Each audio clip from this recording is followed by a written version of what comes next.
to discuss the reports of racism against Africans during Ukraine's civilian evacuations as well as the Ukrainian crisis. We are being joined by Dr. Joshua Bolarin, a research fellow at the Nigerian Institute of International Affairs. Welcome to Newsday. I want to say thank you very much for joining us today. Thank you. Now let's actually look at this closely. Is this a reminder that black faces are not widely accepted in Europe, that there's still a massive discrimination based on that map that places like Ukraine, Poland, Russia are still hostile to anyone who has this pigment discoloration, so to speak? Anyway, it's unfortunate that it's a war situation, but racism abounds everywhere, and racism still has become more prevalent across the world, especially in Europe, and now we have seen it again in Ukraine, particularly in this war situation. In a war situation, no one's ox is God, because everyone is in danger, everyone has to run into safety, everyone needs help, and everyone needs protection. So at this point in time, it is a very, very bad thing, trying to discourage, pushing back, fighting, and not even helping the blacks in the evacuation of people from the war zone. Of course, everyone is in danger. Even the president of Ukraine said their lives are in danger. So if the president can also say his own life, the country is in danger, then everyone should be helped. Everyone should help, because at this point in time, in a war situation, every person is vulnerable. The vulnerability is on everyone. And in other words, because everyone is vulnerable, because they need protection and they need help, must be helped. So they are not supposed to discriminate. I saw the video this morning, even in one of the interviews, I discovered that blacks were being pushed back while everyone enters the train, the bus, the coaches. So they push back the blacks. And that's why a very large chunk of blacks are stranded at the Polish border. Many still are stranded at the border between even going to Romania, going to Hungary, and all those places. But it's even easier because of the help of the Nigerian government and the Nigerian mission in Bucharest, in Bulgaria. They've made arrangements to receive Nigerian students or all other Nigerians. Even some other blacks that are non-Nigerians, just admit them into safety from the war zone, from the war situation. So it's a very bad thing.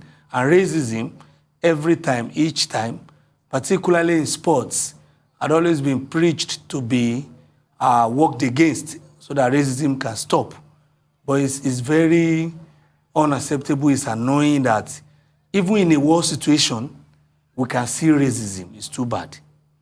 So is there anything that the international community, perhaps the United Nations issuing a resolution, or is there anything that can be done to stop this discrimination at the Ukrainian borders? Yes, the United Nations are making efforts. Many countries too are making efforts.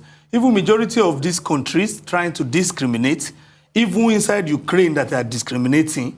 It's so unfortunate that they could bring in such issue of racism, even in a war situation, like I said earlier. But the United Nations has thousands of resolutions against racism. And presently, day before yesterday, Saturday 26th, yesterday 27th, there have been efforts at the level of the even Security Council, because there's a stalemate and deadlock of resolution at the level of the Security Council, whereby Russia have been vetoing all attempts by the Security Council of the United Nations to stop the invasion and to also push out a lot of punishments, and more importantly, applying Article 2 of Paragraph 2 of the United Nations Charter that says Russia should withdraw its troops from Ukraine. So in doing that, Russia has been blocking it with a veto power. So US and Albania had pushed for, at the level of General Assembly, so that an emergency session of the General Assembly is convened, and that happens seldomly.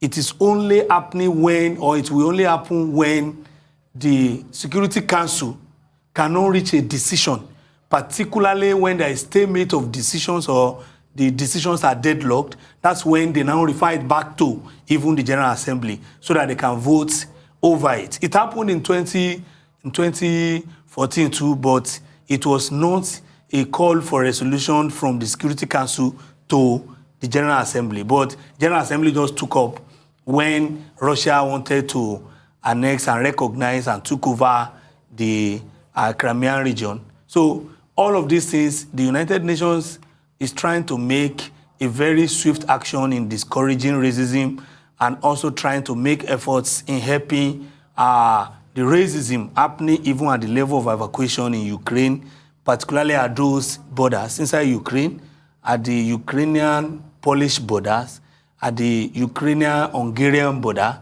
and also to ensure smooth movement of people into safety into Romania.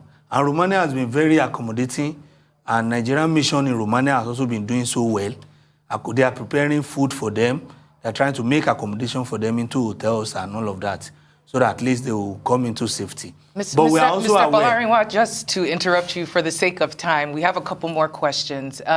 Regarding the bodies that have been set up to help individuals, we've been speaking about the UN, we've been speaking about the government on each side. And we commend their efforts, definitely. What is the way forward? We know that this war or crisis is not going to end in a week.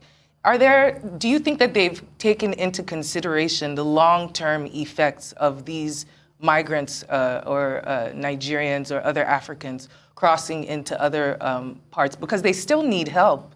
Even after they cross over, do you think that they will still be supported, or are they left on their own? Because I'm pretty sure Poland is going to start facing its own crisis with a lot of individuals who have stormed their borders, as well as Belarus and all the other, and Hungary and all the other bordering. Anyway, in this context, other than presently talks ongoing between Russian representatives and Ukrainian representatives at the Belarusian-Ukrainian border now, presently the talks are ongoing. But beyond that, the United Nations High Commissioner for Refugee had instructed and moved in swiftly to go and help all of the refugees. That's why many of the neighboring countries in Germany, even Poland too, they have all opened up their borders to be admitting refugees. The only unfortunate thing is the issue of the blacks and the issue of racism being exhibited against the blacks or Africans.